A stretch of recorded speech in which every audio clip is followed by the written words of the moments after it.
Welcome to CR International School online classes. Hello students, how are you? Today I will teach you chapter number 4. बेटा कल भी हमने chapter number 4 air के बारे में पढ़ा था. आज हम उसी चैप्टर को कंटिन्यू करेंगे. ठीक है. जब कल हमने इसके बारे में पढ़ा था तो हमने इसमें पढ़ा था एयर के बारे में कि एयर क्या है, एटमॉस्फेयर क्या है ना. एटमॉस्फेयर यानी कि वायुमंडल क्या है हमने पढ़ा था. Our earth is surrounded by a huge blanket of air. ठीक है. It is known as atmosphere. उसे हम एटमॉस्फेयर कहते थे. और इसके साथ साथ हमने ये भी पढ़ा था कि एटमॉस्फेयर हमारे लिए इम्पॉर्टेंट क्यों है. ठीक है. ये एटमॉस्फेयर की क्या क्या इम्पोर्टेंस है, जैसे कि ये हमें ऑक्सीजन देता है सांस लेने के लिए, और उसके साथ साथ ये क्या करता है, अर्थ के जो टेम्परेचर है उसको भी बैलेंस करने में हेल्प. और उसके बाद हमने पढ़ा था composition of the atmosphere. Atmosphere के कंपोजिशन के बारे में पढ़ा. हमने पढ़ा कि जो हमारा एटमॉस्फेयर है वो बहुत सारी गैसों का मिश्रण है, जिसके अंदर nitrogen, oxygen, helium, carbon dioxide, ozone, argon, dust particles है ना. ऐसी बहुत सारी गैसेस थी और हमने वो कितने कितने अमाउंट में एटमॉस्फेयर में पाई जाती हैं उसके बारे में भी हमने पढ़ा था. आज हम पढ़ेंगे, इसी चैप्टर को कंटिन्यू करेंगे और आज हम पढ़ेंगे स्ट्रक्चर ऑफ द एटमॉस्फेयर.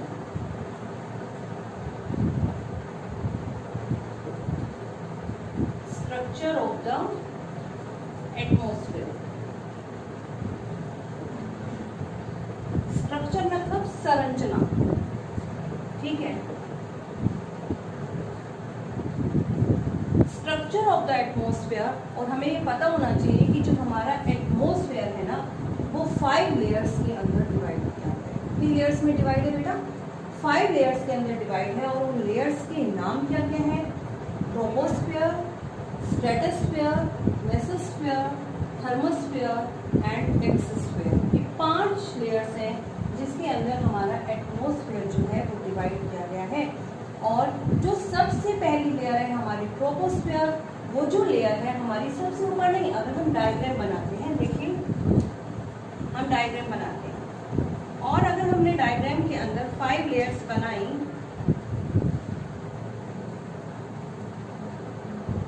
ठीक है, ये 5 लेयर्स हमने बना ली.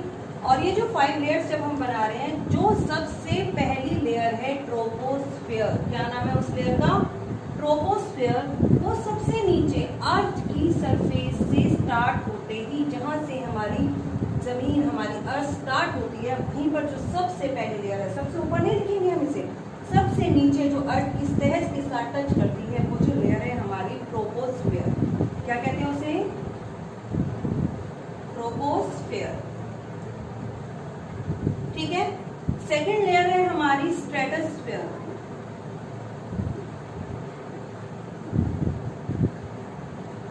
Third layer is mesosphere and fourth layer is thermosphere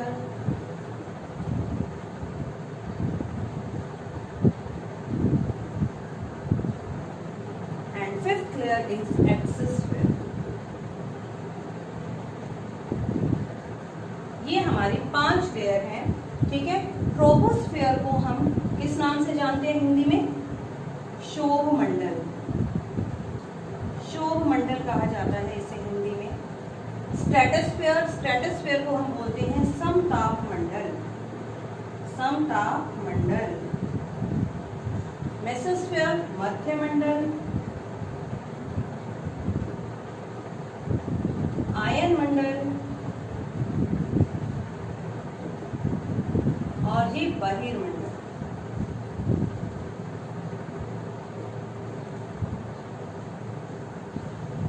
ठीक है. ये हमारी 5 लेयर होगी. हमने जाना कि हमारे जो एटमॉस्फेयर का स्ट्रक्चर यानी कि जो हमारी एटमॉस्फेयर की संरचना है उसके अकॉर्डिंग जो हमारा एटमॉस्फेयर है उसे हमने 5 लेयर्स में डिवाइड कर दिया. अर्थ की तह से अगर हम स्टार्ट करते हैं तो सबसे पहली लेयर है troposphere, second layer is stratosphere, third is mesosphere, fourth is thermosphere and fifth is exosphere. जो हमारी थर्मोस्फेयर है ना, जो हमारी ये थर्मोस्फेयर है, ये लगभग 13 किलोमीटर तक फैली है. अर्थ की तह से 13 किलोमीटर तक है. और जो हमारी स्ट्रेटोस्फेयर है ये 50 किलोमीटर तक, मेसोस्फीयर 80 किलोमीटर तक और थर्मोस्फीयर 400 किलोमीटर तक, और ये 400 से भी अबव लगभग 1600 किलोमीटर अबव। ठीक है, पूरी क्लैरिटी नहीं है वास्तव में ये कितनी है। अब हम इनके बारे में जानते हैं। ये जो हमारी ट्रोपोस्फीयर फर्स्ट लेयर है ना बेटा, ये जो हमारी फर्स्ट लेयर है, इसमें क्या है कि जितना भी वेदर फिनोमिना होता है, लाइक मौसम संबंधित तथ्य, लाइक रेनफॉल का होना, ठीक है, फॉग होना, वो सब इसी में हो जाता है। बारिश हो रही है, ओले पड़ रहे हैं, तूफान आ रहा है, सब इसी लेयर में ही होता है। ठीक है, बादलों का बनना, क्लाउड्स बनते हैं, वो भी हमारा इसी लेयर में ही है। जो हमारी सेकंड लेयर है स्ट्रेटोस्फीयर, स्ट्रेटोस्फीयर जो बेटा ये लेयर है, जैसा कि इसके नाम से पता चल रहा है, समताप मंडल, इसमें जो टेम्परेचर है उसमें कोई ज़्यादा चेंजेस नहीं होते। ये जो लेयर है ये क्लाउड फ्री है, इसमें बादल नहीं बनते, मीन्स मौसम संबंधी कोई घटना यहाँ पर नहीं होती है। इसीलिए जो ये लेयर है वो एरोप्लेन के लिए भी बहुत बेटर है, क्योंकि जब एरोप्लेन आकाश में जब उड़ते हैं ना, तो रास्ते में जब बादल बनते हैं, बारिश होती है, तो उस कारण उनको उड़ान में बहुत ज़्यादा प्रॉब्लम होती है। तो ये जो एरोप्लेन्स हैं ये स्ट्रेटोस्फीयर में ही फ्लाई करते हैं। थर्ड लेयर है, इसके साथ साथ बेटा जो ये आपकी स्ट्रेटोस्फीयर है ना, इसमें एक और बात है, इसमें ओजोन लेयर है। कौन सी लेयर है? ओजोन। ओजोन जो लेयर है ये सूर्य से आने वाली जो हार्मफुल अल्ट्रा वायलेट रेज हैं उनसे हमारी रक्षा करती है।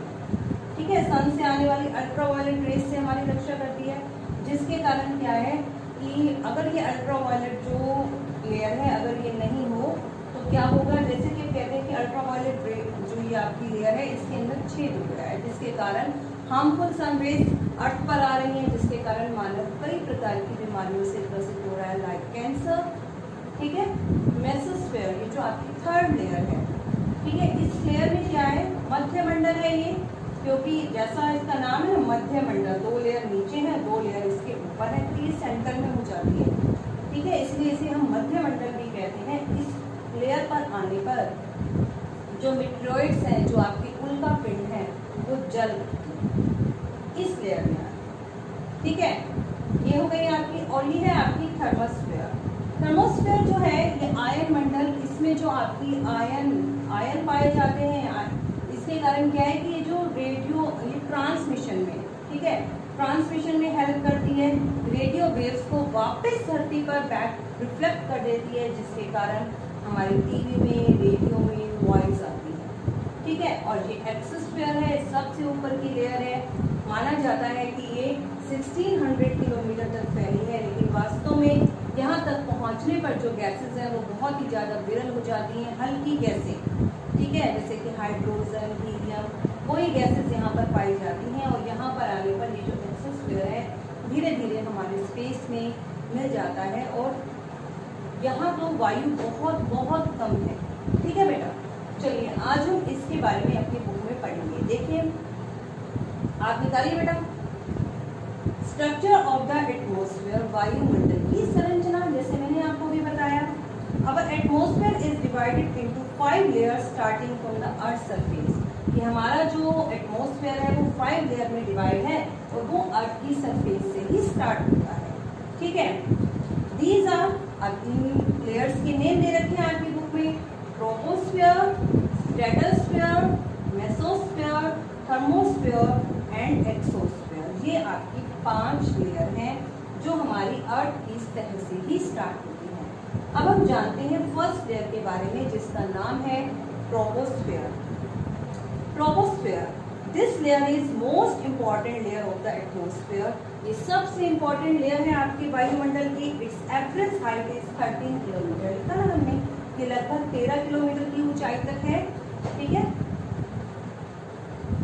The air we breathe exist here, और जिस एयर में हम सांस लेते हैं, मतलब जो आपकी ऑक्सीजन है ना, वो भी इसी लेयर में सबसे ज़्यादा मात्रा में पाई जाती है। जैसे जैसे हम ऊंचाई की तरफ जाते हैं ऑक्सीजन की मात्रा कम हो जाती है। जैसे आपने देखा जो लोग माउंट एवरेस्ट पर या और भी किसी ऊंचे पर्वत पर चढ़ाई करते हैं तो वो अपने साथ ऑक्सीजन का सिलेंडर लेकर जाते हैं, क्योंकि इतनी ऊपर जाने पर उन्हें सांस लेने में कठिनाई स्टार्ट हो जाती है। ठीक है, all the weather phenomena like rainfall, fog, hailstorm occur in this layer, मतलब इसी यहाँ पर ही आकर आपका रेनफॉल, फॉग, ठीक है, सारे का सारा जो वेदर फिनोमिना है आपका मौसम संबंधी जो घटनाएं हैं वो सब इसी लेयर में ही हो जाती है। सेकेंड थी आपकी स्ट्रेटोस्फीयर। स्ट्रेटोस्फीयर के बारे में देखते हैं बेटा हम। Above the troposphere lie the stratosphere, कि ट्रोपोस्फीयर के ऊपर की जो लेयर है उसे हम स्ट्रेटोस्फीयर कहते हैं। It extend to a height of 50 kilometre, ये 50 किलोमीटर की ऊंचाई तक फैली है। Means it lies between 13 kilometre to 50 kilometre, 13 से 50 किलोमीटर के बीच में आपकी स्ट्रेटोस्फीयर है। This layer is almost free from cloud, ये जो लेयर है पूरी तरीके से क्लाउड फ्री है, बादल विहीन है, यहाँ पर बादल नहीं बनते, मौसम संबंधी घटनाएं नहीं होती हैं। ठीक है, आगे देखिए। And associated weather phenomena making conditions most ideal for the flying aeroplane, और इसके कारण जैसा यहाँ पर वेदर होता है उसके कारण ये जो लेयर है सबसे आदर्श है हवाई जहाज की उड़ान के लिए। One important feature of the stratosphere, stratosphere का एक और इम्पॉर्टेंट फीचर है और वो क्या है, it contain a layer of ozone gas, कि यहाँ पर ओजोन गैस की लेयर पाई जाती है। मैंने बताया था आपको यहाँ ओजोन नामक गैस पाई जाती है। We had just learned how it protects us from the harmful effect of the sun rays, और हमने ये भी पढ़ा था कि किस तरीके से ये जो ओजोन लेयर है हमें सूर्य से आने वाली हानिकारक किरणों से भी हमारी रक्षा करती है। तो ये हमारी दो लेयर होगी। अब हम बात करते हैं मेसोस्फीयर की, जिसे हम फिर यहाँ पर दिन बड़े हो गए, रातें छोटी, यहाँ पर दिन ने फिर घटना शुरू किया, धीरे धीरे दिन छोटे होते चले गए, रातें बड़ी होती चली गई, और यहाँ आकर ये दोनों फिर से बराबर हो गए। ठीक है, अब जब ये बराबर हो गए और जब ये इस तरफ जाने लगे तो उत्तरी गोलार्ध सूर्य से दूर होता चला गया, इसीलिए धीरे धीरे हमारे उत्तरी गोलार्ध के अंदर दिन छोटे और रातें बड़ी होती चली गई, और यहाँ आते आते दिन बहुत छोटे और रात बहुत बड़ी हो गई। फिर यहाँ पर आने पर फिर दिन थोड़े बड़े और रातें छोटी होने लग गई, और वापस यहाँ पर आते आते दिन और रात बराबर हो गई। जिस जगह पर आने पर दिन और रात बराबर हो जाते हैं उसे हम विषुव कहते हैं। क्या कहते हैं बेटा? विषुव। उसे विषुव की स्थिति कहा जाता है। तो चलो निकालो बुक, आज हम इससे आगे पढ़ते हैं। देखिए बेटा, कल हमने लीप ईयर तक पढ़ा था, आज हम उससे आगे पढ़ेंगे। चित्र भी दे रखा है आपकी बुक में, ये डायग्राम बना हुआ है, आप उसे देख लेना। और लिखा है कि ध्यान दीजिए कि पृथ्वी पूरे कक्ष में एक ही दिशा की तरफ झुकी है। देख रहे हैं ना, इधर ही झुक रही है हमारी अर्थ, इधर ही झुकी हुई है, तो एक ही स्थिति की तरफ झुकी हुई है। सामान्यतः एक वर्ष को गर्मी, सर्दी, बसंत और शरद ऋतुओं में बांटा जाता है। आपने देखा, हमने 4 ऋतुओं में बांटा है इसको, और इसी तरीके से हमने इसको बांटा है। बसंत की जगह पतझड़ के साथ इसको शरद ऋतु भी कहा है। ठीक है, इसको शरद ऋतु भी कहा, शरद ऋतु का नाम दिया गया आपकी बुक में।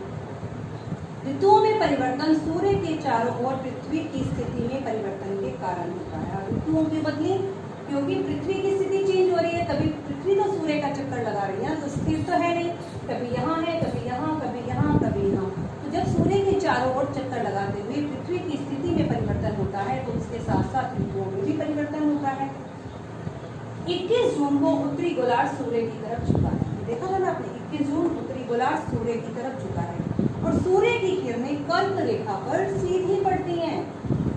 तो जब 21 जून की स्थिति आई तो बेटा हमने बनाई थी ना कर्क रेखा और मकर रेखा, 23.5 डिग्री पर ये आपकी कर्क रेखा थी, ये मकर रेखा थी। तो ये जो कर्क रेखा जो है ना आपकी, यहाँ पर सूर्य की किरणें सीधी पड़ी। कब?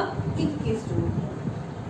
इसके परिणाम स्वरूप इन क्षेत्रों में ऊष्मा अधिक प्राप्त होती है, क्योंकि ये जो एरिया है सबसे ज्यादा सूर्य की रोशनी को प्राप्त कर रहा है, और ध्रुवों वाले क्षेत्रों में कम ऊष्मा प्राप्त होती है। लेकिन जो पोल है ना, पोल वाला जो एरिया, ये जो एरिया, यहाँ पर सूर्य की रोशनी बहुत बहुत कम होती है, क्योंकि आपने पढ़ा था जैसे विषुवत वृत्त से ऊपर की तरफ जाते हैं, सूर्य की किरणें तिरछी होती चली जाती हैं और जब हम ध्रुव तक आते हैं तो सूर्य की किरणें ध्रुवों पर ना के बराबर पड़ती हैं, क्योंकि वहां सूर्य की किरणें तिरछी पड़ती हैं। उत्तरी ध्रुव सूर्य की तरफ झुका होता है अथवा उत्तरी ध्रुव रेखा के बाद वाले भागों पर 6 महीने लगातार दिन रहता है। उन्होंने लिखा कि यहाँ पर उत्तरी ध्रुव सूर्य की तरफ झुका है, इसीलिए उत्तरी ध्रुव के बाद वाले जो जितने भी क्षेत्र हैं वहां पर 6 महीने का दिन रहता है। और आगे देखिए हम, क्योंकि उत्तरी गोलार्ध के एक बहुत बड़े भाग में सूर्य की रोशनी को प्राप्त किया, इसीलिए विषुवत वृत्त के उत्तर में, यहाँ का विषुवत वृत्त है, इसके उत्तर में जितना भी पार्ट है वहां पर मौसम गर्म रहता है। 21 जून को सबसे लंबा दिन और सबसे छोटी रात होती है। 21 जून जब आता है तो उत्तरी गोलार्ध में सबसे दिन लंबे होते हैं, दिन सबसे बड़ा होता है 21 जून को और रात सबसे छोटी होती है। इस अवस्था को हम उत्तर अयनांत की स्थिति भी कहते हैं। कौन सी स्थिति कहते हैं हम? उत्तर अयनांत। उत्तर अयनांत भी कहा जाता है। उत्तर अयनांत क्या हुआ कि 21 जून के दिन हमारी पृथ्वी में जो उत्तरी गोलार्ध था वो सूर्य की तरफ झुका था और कर्क रेखा पर सूर्य की किरणें सीधी पड़ रही थी, और कर्क रेखा पर जब सूर्य की किरणें सीधी पड़ी तो हमारे उत्तरी गोलार्ध ने सूर्य की सबसे ज्यादा रोशनी को प्राप्त किया, इसीलिए उत्तरी ध्रुव के बाद वाले सभी क्षेत्रों पर लगभग 6 महीने का दिन रहा, जिस कारण यहाँ पर 21 जून को सबसे बड़ा दिन और फिर सबसे छोटी रात हुई। इसे हम उत्तर अयनांत की स्थिति भी कहते हैं। अब इसके विपरीत देखें, यदि हम 22 दिसंबर को, ठीक है, 22 दिसंबर की बात करें हम, 22 दिसंबर को दक्षिणी ध्रुव सूर्य की ओर झुकने के कारण, देखा ना आपने, दक्षिणी ध्रुव सूर्य की तरफ झुक रहा है, क्या हुआ? दक्षिणी ध्रुव सूर्य की तरफ झुकने के कारण मकर रेखा पर सूर्य की किरणें सीधी पड़ती है। हमने यहाँ बनाई थी कर्क रेखा और यहाँ बनाई थी मकर रेखा। तो अब कर्क रेखा तो दूर हो गई ना, अब मकर रेखा नजदीक हो गई, तो मकर रेखा पर सूर्य की किरणें ज्यादा पड़ी, ठीक है। क्योंकि सूर्य की किरणें मकर रेखा पर लंबवत पड़ती है, इसलिए दक्षिणी गोलार्ध के एक बहुत बड़े भाग में प्रकाश होता है। आपने देखा ना, दक्षिणी गोलार्ध के कितने बड़े भाग में सूर्य की रोशनी को प्राप्त है, सारा पार्ट बनता है, सारे पार्ट में सनरेज आ रही है, ठीक है। तो क्या हुआ, इसीलिए दक्षिणी गोलार्ध में दिन लंबे हुए और रातें छोटी हुई, मीन्स दक्षिणी गोलार्ध में ग्रीष्म ऋतु हुई और रातें छोटी हुई, ठीक है। आगे देखिए, इसके ठीक विपरीत की स्थिति उत्तरी गोलार्ध में विपरीत हुआ। इसके बहुत बड़े भाग में सूर्य की रोशनी को प्राप्त किया, तो इसके बहुत कम भाग में सूर्य की रोशनी को प्राप्त किया। इस कारण क्या हुआ कि इसके ठीक विपरीत की स्थिति उत्तरी गोलार्ध में हुई। पृथ्वी की इस अवस्था को हम दक्षिण अयनांत की स्थिति कहते हैं। कौन सी स्थिति है ये? दक्षिण अयनांत, ठीक है बेटा। आगे देखिए, क्या आप जानते हैं ऑस्ट्रेलिया में ग्रीष्म ऋतु में क्रिसमस का पर्व मनाया जाता है। ऑस्ट्रेलिया जो महाद्वीप है वहां पर गर्मी के मौसम में क्रिसमस मनाया जाता है, और हमारे यहाँ क्रिसमस कब आता है? 25 दिसंबर को। 25 दिसंबर होता है क्रिसमस।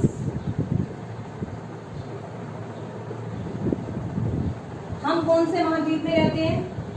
हम रहते हैं एशिया महाद्वीप में, और एशिया महाद्वीप कहाँ है? उत्तरी गोलार्ध में। मतलब 25 दिसंबर की जब स्थिति होती है तो क्या होगा? 25 दिसंबर को हम उत्तरी गोलार्ध में, उत्तरी गोलार्ध सूर्य की कम रोशनी को प्राप्त कर रहा है, इसलिए यहाँ सर्दी का मौसम है। लेकिन इन्होंने बोला ऑस्ट्रेलिया, ऑस्ट्रेलिया जो है वहां पर गर्मी के मौसम में क्रिसमस होता है। क्यों? क्योंकि जो ऑस्ट्रेलिया है वो आपका दक्षिणी गोलार्ध में है, ठीक है। ऑस्ट्रेलिया जो है दक्षिणी गोलार्ध में है। जब 22 दिसंबर की स्थिति आई, 25 दिसंबर के पास जब आप पहुंचे तो दक्षिणी गोलार्ध सूर्य के नजदीक था, दक्षिणी गोलार्ध सूर्य की तरफ झुका था, इसलिए दक्षिणी गोलार्ध में सूर्य की किरणें ज्यादा पड़ रही थी। इस कारण यहाँ पर क्या हुआ? गर्मी का मौसम हुआ। और जो हमारा ऑस्ट्रेलिया महाद्वीप है वो दक्षिणी गोलार्ध में है, इसीलिए क्रिसमस का जो पर्व है उत्तरी गोलार्ध में तो मनाया जाता है आपका सर्दी की ऋतु में, और दक्षिणी गोलार्ध में मनाया जाता है ग्रीष्म ऋतु में। मतलब जब हमारे यहाँ सर्दी होती है उसी समय वहां पर क्या होती है? गर्मी का मौसम होता है। 21 मार्च और 23 सितंबर, ठीक है। 21 मार्च और 23 सितंबर को सूर्य की किरणें विषुवत वृत्त पर सीधी पड़ती है, ना तो कर्क रेखा पर पड़ी ना मकर रेखा पर। क्योंकि कोई भी गोलार्ध सूर्य की तरफ झुका ही नहीं है। इस अवस्था में कोई भी ध्रुव सूर्य की तरफ नहीं झुका, इसीलिए पूरी पृथ्वी पर दिन और रात बराबर होते हैं और इसे विषुव कहा जाता है। क्या कहा जाता है? इसे विषुव कहा जाता है। कौन कौन से 2 दिन हो गए? 21 मार्च और 23 सितंबर, जो पूरी पृथ्वी पर दिन और रात बराबर होते हैं। 23 सितंबर को उत्तरी गोलार्ध में शरद ऋतु होती है। देखिए 23 सितंबर जब है तो उत्तरी गोलार्ध में शरद ऋतु है और दक्षिणी गोलार्ध में बसंत ऋतु है। और इसके विपरीत उत्तरी गोलार्ध में जब 21 मार्च में आए तो यहाँ पर 21 मार्च को यहाँ बसंत थी, यहाँ शरद थी, और यहाँ देखिए इसके विपरीत देख रहे हैं ना स्थिति। जब यहाँ बसंत थी 21 मार्च को, जब उत्तरी गोलार्ध में बसंत थी तो दक्षिणी गोलार्ध में शरद थी। ऐसे ही 23 सितंबर को जब उत्तरी गोलार्ध में शरद थी तो दक्षिणी गोलार्ध में बसंत थी। इस प्रकार ये स्पष्ट होता है कि पृथ्वी के घूर्णन एवं परिक्रमण के कारण दिन और रात और ऋतुओं में परिवर्तन होता है। मतलब घूर्णन गति के कारण तो पृथ्वी पर दिन और रात बने और पृथ्वी की परिक्रमण गति के कारण ऋतुओं में परिवर्तन आए। ठीक है, ओके बेटा।